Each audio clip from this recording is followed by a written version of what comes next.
The Splendor Cinema Podcast. I'm John Barnechea. And I'm Robert Beams. And joining us today is Dr. K, Mark Kermode.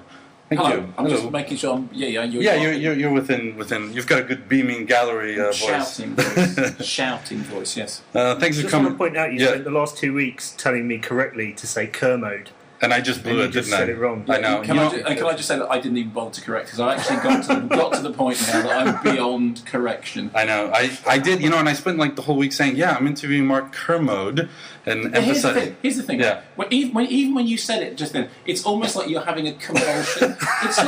it's like a physical thing. And here's two ways. But firstly, Kermit the Frog, right? It's like Kermode. Yeah. And here's the derivation of it. It's a Manx name. It comes from McDiarmid. So if you think the emphasis is on the McDiarmid, but I've had this, even in the Isle, it's a Manx name originally, but even now in the Isle of Man, you ring up, they say, is it Mark Kermode? They say, pardon? You say Mark Kermode. They go, oh, Mark Kermode.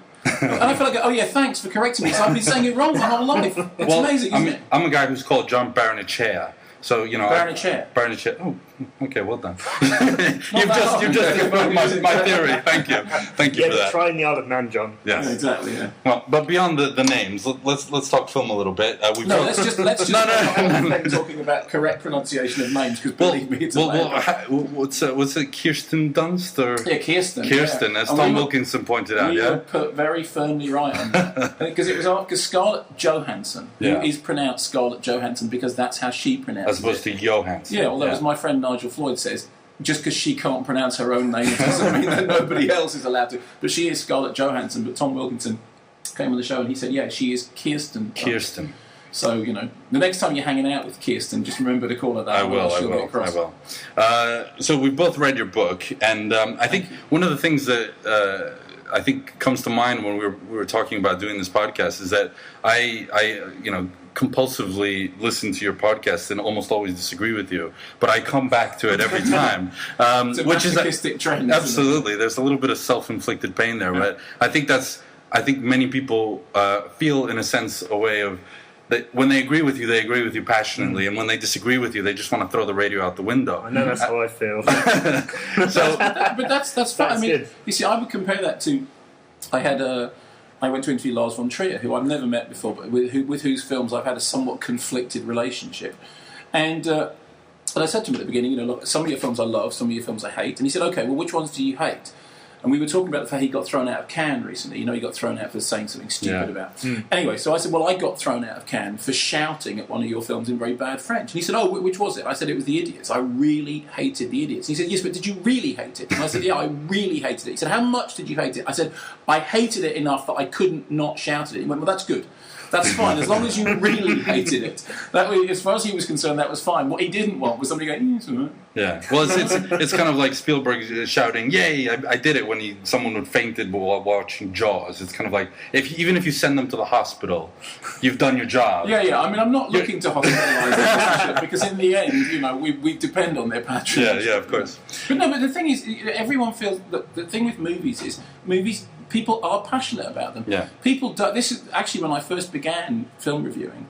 The one thing that I had in my mind to do was, I hated that idea that anybody ever reviews films by going, well, if you like this, then this. And on the one hand, this. People don't talk about films like that. And it seemed to me when I was starting out, which was back in the 80s, that what there was too little of within film criticism was impoliteness. There was far too much of that kind of, and it's like, you're not reviewing coffee tables. Yeah. Actually, it was closer, what I was thinking was closer to music journalism. When I wrote for the NME when I was younger, and in the NME, you'd get completely intemperate and often very foolish reviews of people saying, I hate this record so much, I went out into the street and smashed it. Or, I love this record so much, but that's how people talk about cinema. And all I ever tried to do was to talk about cinema the way that, in my opinion, people talk about cinema, which is they don't come out of films, they come out and they go, that was the worst film I ever saw, or that was because cinema, unlike many other art forms, engages with you on a level that I think, without wishing to sound pretentious, which I do, is very close to memory. It pins right into some fundamental primal emotion that bypasses the intellect quite often. David Lynch has talked about this, that the reason films make sense to people is that they somehow that mirror the function of memory. The match of images and sounds is something that we're familiar with, even if you've never seen cinema. And I do think there's something primal about it. And whether you agree, I don't want people to listen to agree with me. Yeah. What I want them to do is to be as passionate about it as I am. Yeah, have the conversation. Yeah, Talk exactly. about Have the conversation. Yeah, so I rambled for 3 minutes, and you said it in 10 seconds. But there we go. That's definitely what comes across all through the book. My favourite chapter in it, personally, was at the risk of sounding really incestuous, was the one all about film criticism and what it's for and all that. And it's the one chapter in the book where you're not as nostalgic, not nostalgic, but in a lot of the chapters you talk about how things were and how things are now.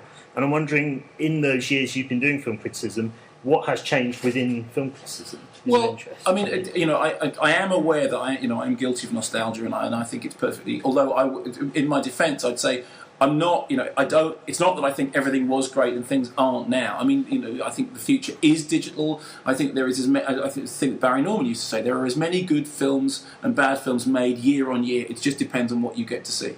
As far as film criticism is concerned, I think it is and has been in crisis, and the reason I say that is this.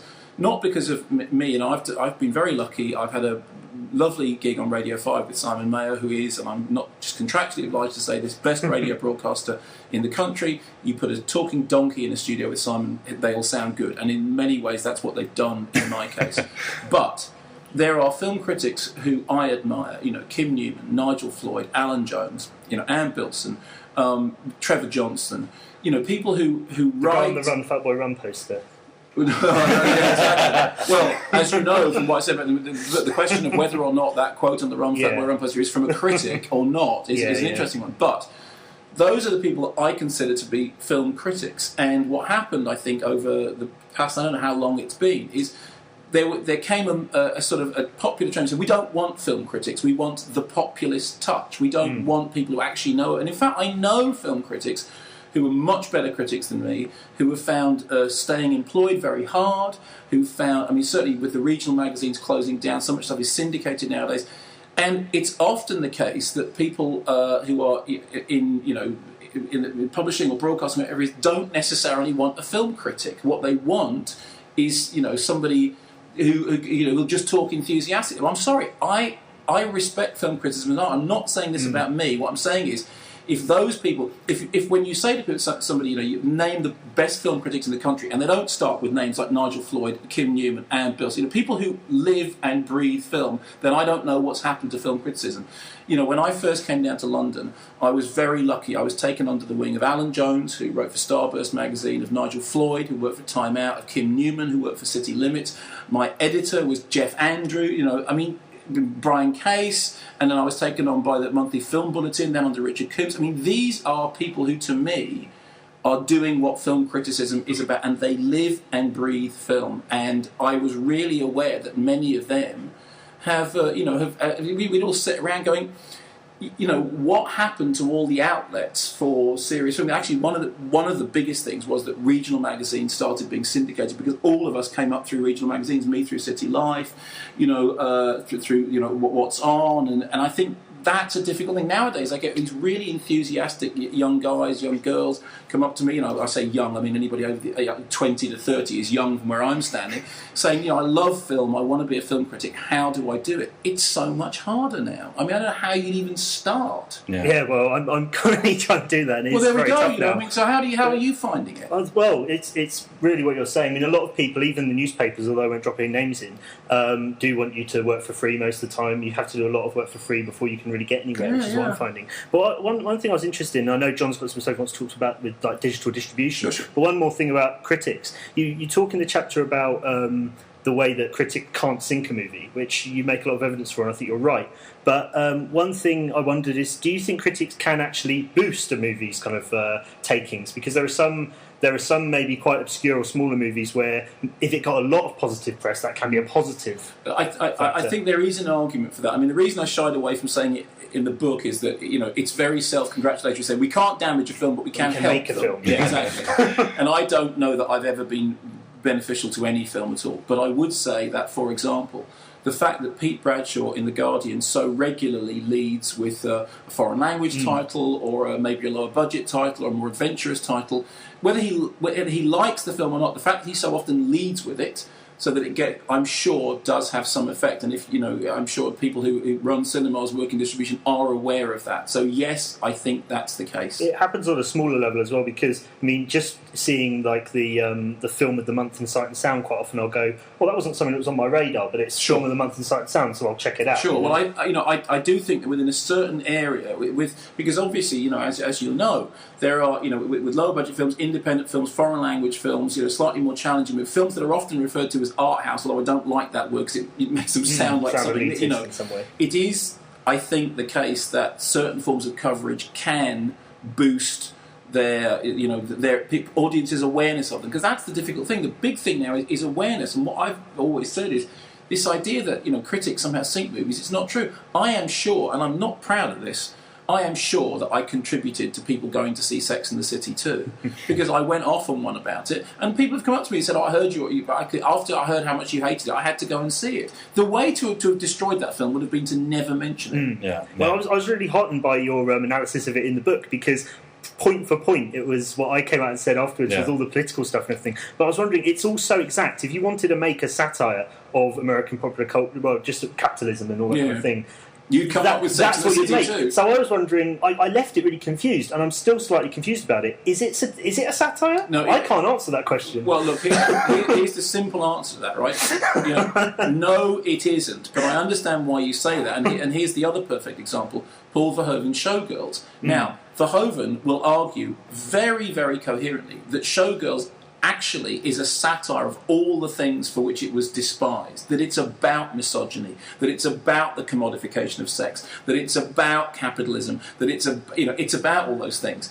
Now, when you hear Verhoeven saying it, in that Dutch accent that he does, he's very, you kind of go, yeah, okay, fine.